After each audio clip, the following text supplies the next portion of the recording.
They never listened, darling. Chapter 3. Finally the moment had arrived. The massive, ornate wooden doors to the banquet hall swung open. The dazzling light from the chandeliers twinkled through the gaps, washing over the faces of all the guests. Sparkles shimmered everywhere, the light refracted through the crystals of the chandeliers, making the floor seem to glow. Every guest entered the hall wearing a look of sheer contentment. Captivated by the ambience, they nearly forgot, amidst the splendor of the hall, to offer their greetings to the king. A deep red velvet carpet stretched all the way to the throne. Along this path, the guests made their way toward the king. They bowed, offered their greetings to him and the queen, and then proceeded to take their seats. 4 separate dining tables had been arranged within the hall, positioned in such a way as to leave ample space in the center for dancing later on.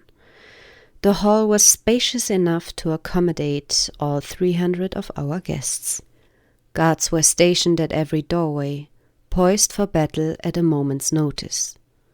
For all that this was a joyous occasion, one dared not to be lulled into a false sense of security. After all, we were currently at war with 2 of our neighboring kingdoms. The royal couple from the 4th kingdom, who would be dining here tonight, were the only neighbors with whom we maintained a cordial relationship. Another kingdom has currently given no indication as to whether they view us favorably or unfavorably. As the royal couple entered the hall, the guests who were standing bowed, while those who were seated inclined their heads. They paid the couple the respect due to them. All eyes did not rise again until the king greeted the couple. The king instructed the guests in the hall to go ahead and begin their meal. He himself managed to find a moment to speak with the couple. They conversed for a while and then proceeded to their own seats, which were situated very close to our king. It was a beautiful and peaceful evening. Everyone laughed, ate, and danced. The musicians imbued the hall with an atmosphere that seemed to have stepped straight out of a fairy tale. Fortunately, we maids were treated well by all the guests, which is not always the case. Even the Duchess from the northern reaches of the kingdom, who is usually known to be very stern and ill-tempered, allowed herself to be swept up in the festive spirit that evening. As we were all lost, as if in a daze, in our pleasant thoughts, it took us a brief moment to realize that the mood in the hall had taken a sudden turn. My nose caught a pungent scent. The moment I recognized what it was, I shouted out into the hall without a second thought, "Fire! Up there! Look!" Thick black smoke billowed from one of the side doors. It spread with terrifying speed. The music fell silent and chaos erupted. The king called out, "Please do not panic. Make your way to the exit gates." Looks of sheer terror swept through the hall.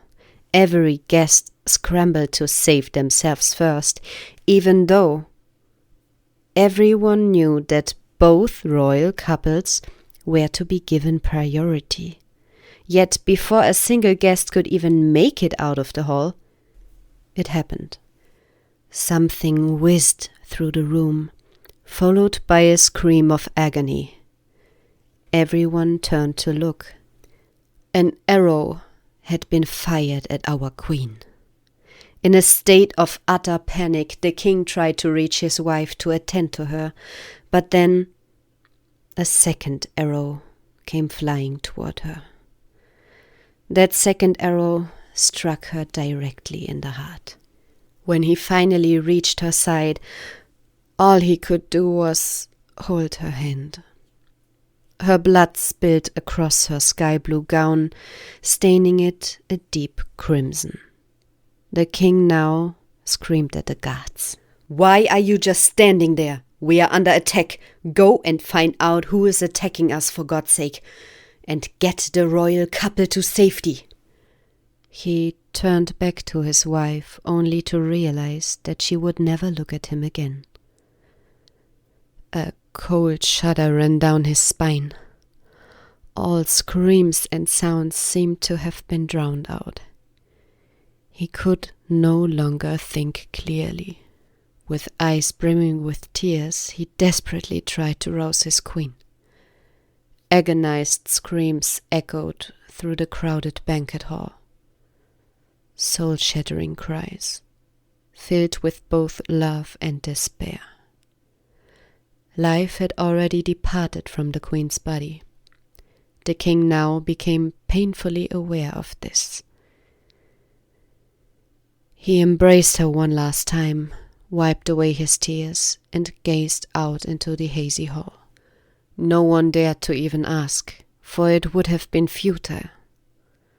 We were all acutely aware that the queen had been murdered right here, this very day, before our very eyes. The king's expression darkened. Every trace of joy, every gentle line etched upon his face now gave way to rage. He reached out his hand and ordered the guards to locate the attacker, yet this would prove to be in vain. Shortly after he had issued the command, a man clad in silver knightly armor entered the hall, followed by dozens of other knights. By their armor, we could immediately tell that they must have hailed from one of the hostile kingdoms. The knight raised his visor, unrolled a parchment scroll, and proclaimed the following message. "Greetings, O dear king. I hope you found pleasure in your gift. We shall leave it at that for today. Rest assured that we will no longer tolerate your claims to our land. Should you ignore my warning and continue to encroach our territory, we will not hesitate to go to war. I hope you are in good health and able to enjoy the remainder of the festivities." The knight bowed and left the hall with his retinue. Absolutely frozen in place, the king, our knights, the guests, the servants, nobody moved an inch. All were so stunned by the outright declaration of war that no one could manage to move. But then the king snapped out of his shock-induced paralysis. He grasped the message immediately. "Please escort our guests to safety and assist in getting the queen out of here. Extinguish the fire and retire to your chambers. The festivities are at an end." With these words, the evening was sealed. All the maids and servants rushed toward the fire, only to discover upon reaching the door that it was no real fire at all. It had been a diversion. Someone had burnt soot herb in a large cauldron. This herb is frequently used by magicians to conceal their whereabouts. However, it is also possible for non-magicians to acquire it, as it is traded on the black market. When set ablaze, its smoke looks exactly like ordinary smoke from a fire. It spreads rapidly and smells just the same. Its effect lasts for approximately 15 minutes, after which it extinguishes itself. This means that none of us were ever truly in danger. This diversion served one purpose, and one purpose only: to sow panic so that in that moment of distraction they could execute the queen. What a repulsive plan. I may not have cared much for the queen, but none of this should have happened.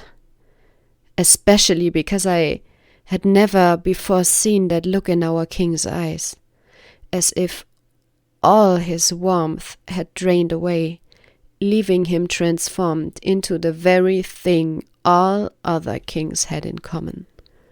A look that declares a human life to be utterly worthless. That the only thing that matters is winning, inflicting as much damage and pain upon the adversary as possible. From the very day of the attack, the king forever sealed his heart, transforming into a feared tyrant who brooked no dissent. His punishments were even far more severe than the queen's had been, for he could not come to terms with her death. Grief gnawed at both his body and his mind until he had completely lost every last shred of empathy. The royal children learned of their mother's murder, yet not through a letter, no. For they had all been present that very evening as well. This deeply traumatized the children and likewise expunged empathy from their vocabulary as well. Thus we are now left with 6 rulers in all, who, without a second thought, would have anyone executed. The most important thing for the king now was to find out how this attack could have occurred. None of our knights had noticed anything, nor had they taken any action. Clearly something was terribly amiss. Nevertheless, I would not have thought that the answer to our question would lie right at our feet.